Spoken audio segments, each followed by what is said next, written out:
താങ്കൾ ഇതുവരെ കമ്മ്യൂണിസ്റ്റ് പാർട്ടിയുടെ ഏരിയ സെക്രട്ടറി എന്ന നിലയിൽ എടുത്തിരുന്നൊരു നിലപാടുണ്ട്, ഒരു മതേതര നിലപാട്. അത് BJP എതിർത്തിരുന്ന ആൻറ്റി ഫാസിസ്റ്റ് നിലപാട്. ആ ആൻറ്റി ഫാസിസ്റ്റ് നിലപാടുകൾ പൂർണ്ണമായും ഉപേക്ഷിച്ചുകൊണ്ടാണോ താങ്കൾ BJPയിലേക്ക് പോകുന്നത്? അല്ല, അതങ്ങനെയല്ലേ പറ്റും. അതാണ് ഞാൻ നേരത്തെ പറഞ്ഞത്. ഞാൻ മാത്രമല്ല, ഇന്ന് ഇതുവരെ എതിർത്തിരുന്ന കോൺഗ്രസുമായി ചേർന്നല്ലേ ഇപ്പോൾ CPM പലയിടത്തും പ്രവർത്തിക്കുന്നത്. ഞാൻ മാത്രമാണോ? ഞാൻ മാത്രമല്ലല്ലോ.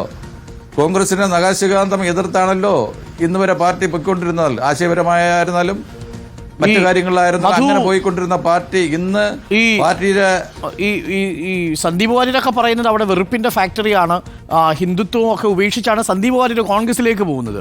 പക്ഷെ താങ്കൾ നേരെ ഈ ഹിന്ദുത്വ ആശയങ്ങളുടെ ഒരു രാഷ്ട്രീയത്തിലേക്കാണ്, ഒരു ഫാക്ടറിയിലേക്കാണ് പോകാൻ പോകുന്നത്. ആ ഹിന്ദുത്വ ആശയങ്ങളൊക്കെ താങ്കൾ ഇതുവരെ പിന്തുടർന്നു വന്ന രാഷ്ട്രീയ ആശയങ്ങൾക്കെതിരായിരിക്കില്ലേ?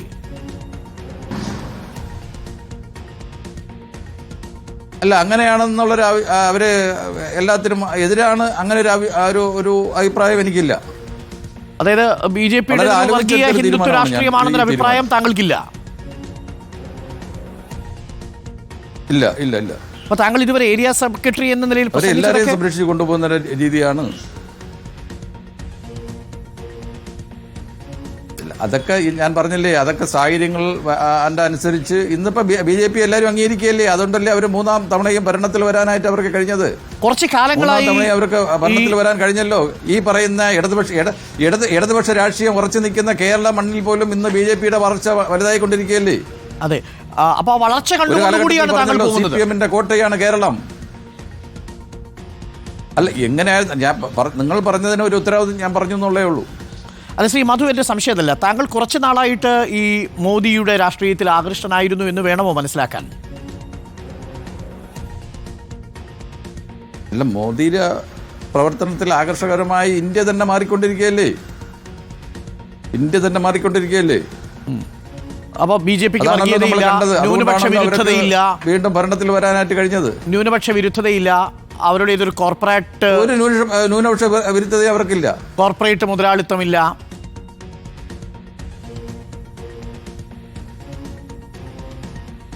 അതൊക്കെ അവര് ഭരണതലത്തിൽ ആലോചിക്കേണ്ട കാര്യങ്ങളല്ലേ. ഓക്കെ, അല്ല, താങ്കൾ ഏരിയ സെക്രട്ടറി ആയിരുന്ന സമയത്താണല്ലോ പൗരത്വ നിയമ ഭേദഗതിക്കെതിരെയുള്ള പ്രതിഷേധമുണ്ടായത്, സിവിൽ കോഡുമായി ബന്ധപ്പെട്ട പ്രതിഷേധമുണ്ടായത്. ഇതിനൊക്കെ താങ്കൾ എതിരായിരുന്നു. ഇതെല്ലാം നിലനിൽക്കുമ്പോഴാണല്ലോ BJP രണ്ടാമതും അധികാരത്തിൽ വരുന്നത്, അല്ല 3ാമതും അധികാരത്തിൽ വരുന്നത്. ഈ സാഹചര്യങ്ങളെല്ലാം ഇന്ത്യയിൽ ഉള്ളപ്പോഴാണല്ലോ BJP 3ാമതും അധികാരത്തിൽ വരുന്നത്. അപ്പൊ ന്യൂനപക്ഷ പീഡനം എന്ന് പറയാൻ, അല്ല അവരെ ഉപദ്രവിക്കുന്നു എന്ന് നമുക്ക് പറയാനായിട്ട് പറ്റുമോ? അപ്പൊ താങ്കൾ ഇതുവരെ പറഞ്ഞിരിക്കുന്നതെല്ലാം തിരിച്ചു പറയേണ്ടി വരുമോ ശ്രീ മധു? അതൊരു കുഴപ്പമുണ്ടാക്കൂ? ഇനി താങ്കൾക്കൊരു മാനസിക സംഘർഷം ഉണ്ടാവുമോ? ഇല്ല ഇല്ല ഇല്ല, അങ്ങനെ ഒരു സംഘർഷം ഉണ്ടാകേണ്ട കാര്യമില്ല. താങ്കൾക്ക് ഒരു വ്യക്തിപരമായ വിഷമമുണ്ട്. ഇവിടെ എന്താ സംഭവിച്ചത്? പാർട്ടിയുടെ ജില്ലാ സെക്രട്ടറി അല്ല, അത് സ്വാഭാവികമാണല്ലോ. 42 വർഷമായി പ്രവർത്തിച്ച ഒരു പ്രസ്ഥാനം, ആ പ്രസ്ഥാനത്തിൽ നിന്ന് ഒരു ജില്ലാ സെക്രട്ടറി കാണിച്ച അവഗണനയും ദുരിതവും വലുതല്ലേ. ആ ജില്ലാ സെക്രട്ടറിക്ക് ഒരു സുപ്രഭാതത്തിൽ തോന്നിയിട്ടുണ്ടായിരിക്കാം, മംഗലപുരത്ത് ഇനി ജോയി മാത്രം മതി, മംഗലപുരം ഏരിയ കമ്മിറ്റിയിൽ ഇനിയും ജോയി മാത്രം മതി, ഇങ്ങനെ ഒരാൾ വേണ്ട എന്ന് തോന്നിയതായിരിക്കാം എന്നെ ഇങ്ങനെ പുകച്ചു ചാടിക്കാൻ തീരുമാനമെടുത്തത്. പാർട്ടി വിട്ടു പോകുന്നതിനും അവസാനമായി പാർട്ടി സെക്രട്ടറി താങ്കളെ വിളിച്ചാൽ താങ്കൾ ഈ പാർട്ടിയിൽ നിൽക്കൂ? ഇല്ല, അതിന്റെ എല്ലാം സമയം കഴിഞ്ഞു. ഇനിയിപ്പോ അതിന്റേതെല്ലാം സമയം കഴിഞ്ഞല്ലോ. അല്ല, പാർട്ടി സെക്രട്ടറിയേക്കാൾ മുകളിൽ നിൽക്കുന്ന ആൾക്കാർ എന്നെ ബന്ധപ്പെട്ടല്ലോ.